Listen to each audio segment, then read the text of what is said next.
आप सभी को एक बार फिर से मनीष सिंह का नमस्कार। आम जनहित में एक महत्वपूर्ण विषय लेकर आए हूँ इस बार। लोकतंत्र में आम जनमत से चुनी हुई सरकार का निरंकुश एकाधिकार वाले पूंजीवादी शासन व्यवस्था यानी निजीकरण की ओर तेजी से बढ़ते कदम। फिर भी देखो, उस निजीकरण के समर्थन में सीना ताने खड़े हैं। मित्रों, मैंने 2019-20 में भी पूर्व सरकारों द्वारा सार्वजनिक वितरण प्रणाली, सरकारी संस्था, संस्थान, उपक्रम इत्यादि का निर्माण क्यों किया गया और उनके निर्माण का औचित्य क्या था, इस संबंध में कई बार सवाल उठाया था, जिसका उत्तर इस खुदगर चाटुकारिता भरे पूंजीवादी दौर में न तो नेताओं पत्रकारों से मिलेगा और न ही मीडिया अखबारों में मिलेगा। लोकतांत्रिक देश में सार्वजनिक वितरण प्रणाली, सरकारी संस्था, संस्थान, उपक्रम इत्यादि गरीब अति गरीब, दबे कुचले, शोषित, दलित, आदिवासी, मजदूरों, किसानों और आम जनता की जीवन रेखा है। इनका निर्माण उन तक मुफ्त या सस्ती बेहतर सेवा सुविधा एवं वस्तुओं के आपूर्ति चक्र और नौकरी रोजगार सृजन को निरंतर बनाए रखने के औचित्य को ध्यान में रखते हुए बहुत दूरदर्शिता के आधार पर इस सिद्धांत के तहत पूर्व सरकारों, दूरदर्शी नेताओं और सामाजिक चिंतकों द्वारा किया गया होगा, ताकि देश के सक्षम और अमीर लोगों से सेवा सुविधा में वस्तुओं पर टैक्स वसूल संग्रहित कर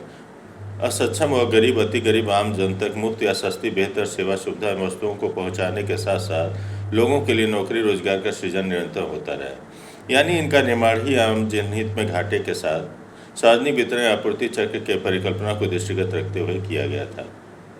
जब कोई सार्वजनिक वितरण सेवा सुविधा में लगी सरकारी संस्था, संस्थान, उपक्रम या विभाग आम जनहित में किसी वस्तु, सेवा व सुविधा को लागत या खरीद मूल्य से बहुत कम दर पर देगी तो निश्चित रूप से उसे घाटा उठाना ही पड़ेगा। ऐसे में हम आम जनता द्वारा अपने लोकतांत्रिक जनमत अधिकार के तहत 5 वर्षों के लिए चुनी हुए जनप्रतिनिधियों की सरकार में प्रधानमंत्री और वित्त मंत्री की नैतिक जिम्मेदारी बनती है कि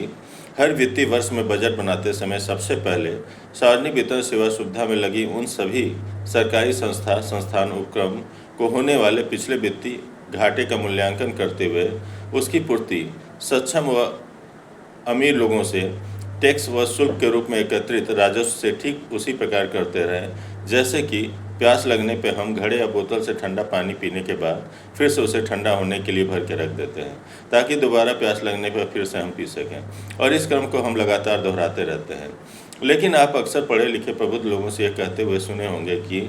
सरकारी अधिकारी, कर्मचारी चोर, बेईमान, रिश्वतखोर, भ्रष्ट हैं। बिना रिश्वत के वो समय से काम नहीं करते हैं। और जब सभी सरकारी संस्था, संस्थान, उपक्रम गरीबों को मुफ्त राशन सेवा सुविधा व सब्सिडी देने की वजह से घाटे में जा रहे हैं और उस घाटे का सारा बोझ हम टैक्स पेयर्स उठा रहे हैं, तो उन्हें निजी हाथों में बेच देना या उनका निजीकरण कर देना ही बेहतर है। जबकि सच्चाई पूंजीवादी सरकार द्वारा पेश किया गया बजट ही प्रदर्शित करता है। वर्तमान वित्तीय वर्ष के लिए सरकार ने कुल अनुमानित बजट 53.47 लाख करोड़ रुपये का पेश किया है, जिसमें से सरकार द्वारा गरीब अति गरीब आम जन को दी जाने वाले राशन, सेवा सुविधा और सब्सिडी पर लगभग 8.16 लाख करोड़ रुपये खर्च किया जाएगा, यानी बजट के महज 15% के लगभग। जबकि बजट का 20% हिस्सा लगभग 11 लाख करोड़ रुपये सरकार द्वारा लिए गए भारी भरकम कर्ज के ब्याज अदायगी में जाएगा। सिर्फ कर्ज ब्याज ही नहीं, अंबानी, अडानी जैसे पूंजीपतियों के हित में लाई जा रही योजनाओं, विधायक, सांसद, मंत्री, मुख्यमंत्री और प्रधानमंत्री के वेतन, पेंशन, सुख सुविधा, ऐशो आराम और यात्रा भत्ता इत्यादि का भी भार देश की आम जनता और टैक्स पेयर्स उठा रहे हैं। जबकि 2013-14 में पूर्व सरकार का कुल बजट ही लगभग 16.60 लाख करोड़ रुपये का हुआ करता था। ऐसे में आम जनहित का यह सवाल और भी महत्वपूर्ण हो जाता है कि जब सार्वजनिक वितरण प्रणाली, सरकारी संस्था, संस्थान, उपक्रम, स्कूल, कॉलेज, अस्पताल, रेल, बस परिवहन, विद्युत विभाग, सार्वजनिक निर्माण विभाग, पेट्रोलियम, खाद्य रसद इत्यादि का निर्माण ही आम जनहित में घाटे के लिए हुआ है, तो उन्हें संभालना और आम जनहित में सुचारू रूप से संचालित कराते रहना सरकार चलाने वाले जनप्रतिनिधियों की जिम्मेदारी होती है। तो क्या हमारे पुरखों के खून पसीने के गाढ़ी कमाई से निर्मित इन सरकारी संस्था, संस्थान, उपक्रमों को घाटे की बात कहकर पुरानी सार्वजनिक व्यवस्था को चौपट कर पूंजीपति मित्रों के हाथ में कौड़ियों के भाव सौंपते हुए हम देशवासियों पर निजीकरण थोपना आम जनहित में होगा? मुझे पूरा विश्वास है कि हकीकत जानने के बाद आपका भी यही जवाब होगा, कदापि नहीं। अब सार्वजनिक वितरण व्यवस्था में सरकारी कर्मचारी, अधिकारी के चोर, बेईमान, रिश्वतखोर और भ्रष्ट होने का सवाल उठता है, तो मैं आप लोगों से ही एक सवाल करता हूँ। यदि आपके दुकान, प्रतिष्ठान, कारखाने, खेत में आपके द्वारा नियुक्त कर्मचारी या श्रमिक चोरी बेईमानी करता है या काम ठीक से नहीं करता है, तो क्या आप अपनी दुकान, प्रतिष्ठान, कारखाने, खेत को बेच देंगे या उन कर्मचारी श्रमिकों को निकाल कर दूसरे को रखेंगे? निश्चित तौर पर आप सभी का जवाब यही होगा, क्यों हम अपनी दुकान, प्रतिष्ठान, कारखाने, खेत को बेचेंगे? उन चोर, बेईमान या कामचोर कर्मचारी श्रमिकों को निकाल के दूसरे को रखेंगे।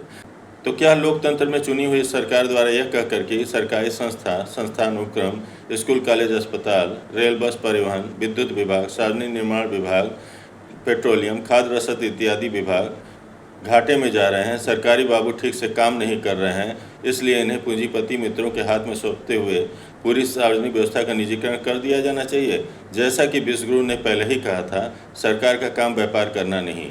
देश की आम जनता को सरकारी बाबुओं के हस्तक्षेप से छुटकारा दिलाएंगे। अगर सरकारी कर्मचारी, अधिकारी चोर, बेईमान, भ्रष्ट हैं तो उन्हें निकालें, उन पर निगरानी व अंकुश रखें, न कि हमारे पुरखों के खून पसीने की गाढ़ी कमाई से निर्मित इन सरकारी संस्थान, उपक्रमों को सेठों के निजी हाथ में सौंप। अगर लोकतंत्र में चुनी हुई सरकार कार्यपालिका में व्याप्त भ्रष्टाचार पर निगरानी व अंकुश नहीं रख पा रही है, तो कमी सरकार चलाने वाले विधायक, सांसद, मंत्री, मुख्यमंत्री और प्रधानमंत्री की योग्यता, क्षमता और मंशा में है, न कि सरकारी संस्था, संस्थान, उपक्रम या सार्वजनिक व्यवस्था में। लोकतांत्रिक शासन व्यवस्था में आप खुद ही सोचें, अगर सार्वजनिक वितरण सेवा सुविधा में लगे किसी विभाग का कोई कर्मचारी या अधिकारी आपके किसी समस्या का समाधान या आपका काम नहीं करता है, तो उनकी शिकायत लेकर आप किसके पास जाते हैं? अपने क्षेत्र से चुने हुए जनप्रतिनिधि, विधायक, सांसद, मंत्री या मुख्यमंत्री के पास ही ना। अगर आपके द्वारा चुना हुआ जनप्रतिनिधि आपकी पैरवी ठीक से कर देता है, तो वह अधिकारी या नौकरशाह आपकी समस्या का समाधान या आपका काम तुरंत कर देता है। कभी आपने सोचा है ऐसा क्यों? क्योंकि लोकतांत्रिक शासन व्यवस्था में हमने जनमत द्वारा अपने बीच से जनप्रतिनिधि को चुनकर वो संवैधानिक ताकत व अधिकार दिया है जो सार्वजनिक वितरण सेवा सुविधा में लगे उन अधिकारी, कर्मचारी या नौकरशाह पर निगरानी या नियंत्रण रखते हुए उन्हें आम जनहित में जनसेवा करने के लिए बाध्य कर सके, ताकि देश की आम जनता को नियमित व सुव्यवस्थित रूप से सस्ती और बेहतर सेवा, सुविधा व वस्तु का लाभ मिल सके। आम जनहित में टैक्स व शुल्क के रूप में एकत्रित राजस्व का देश व प्रदेश के विकास में सही ढंग से इस्तेमाल हो सके, हमारे धन संपत्ति अधिकारों का लूट न हो सके। लेकिन आपके द्वारा चुना हुआ जनप्रतिनिधि, विधायक, सांसद, मंत्री ही उन अधिकारियों या नौकरशाह की नियुक्ति अपने क्षेत्र में रिश्वत लेकर कराए, उनसे टेंडर मैनेजमेंट और हिस्सेदारी की मांग करे, खुद ही भ्रष्टाचार में लिप्त हो, तो क्या वह उन अधिकारी, कर्मचारी या नौकरशाह से निष्पक्ष रूप से बिना भ्रष्टाचार के सार्वजनिक वितरण सेवा सुविधा के दायित्व का निर्वहन आम जनहित में करा पाएगा? क्या वो उन पर आम जनहित में निगरानी व नियंत्रण रख पाएगा? निश्चित तौर पर कभी नहीं। सार्वजनिक वितरण सेवा सुविधा और निर्माण विभाग के कर्मचारी, अधिकारी पूरी तरह से भ्रष्टाचार में लिप्त होंगे, आपसे हर काम व सेवा सुविधा के लिए रिश्वत की मांग करेंगे। ऐसे में इस भ्रष्टाचार के लिए सिर्फ वो अधिकारी, कर्मचारी ही दोषी नहीं, आपके द्वारा आपके बीच से चुना हुआ जनप्रतिनिधि पूरी तरह से जिम्मेदार है। हमने बहुत पहले कहा था, लोकतंत्र में जहां सरकारी शासन व्यवस्था, सुशासन आम जन के विकास व पोषण को जन्म देती है, वहीं पूंजीवादी निजी शासन व्यवस्था निरंकुश एकाधिकार के साथ साथ आम जन के विनाश व शोषण को जन्म देती है। इसलिए इन्हें और सरकारी संपत्तियों को लूटने व बर्बाद होने से बचाएं। ये हमारी संपत्ति हैं, नहीं तो आपके आने वाले पीढ़ी के भविष्य को निरंकुश एकाधिकार वाले निजी हाथों में बंधक बनाने वाला कोई और नहीं, आप स्वयं होंगे, और आपकी संतान ही आपको इसके लिए कभी माफ़ नहीं करेगी।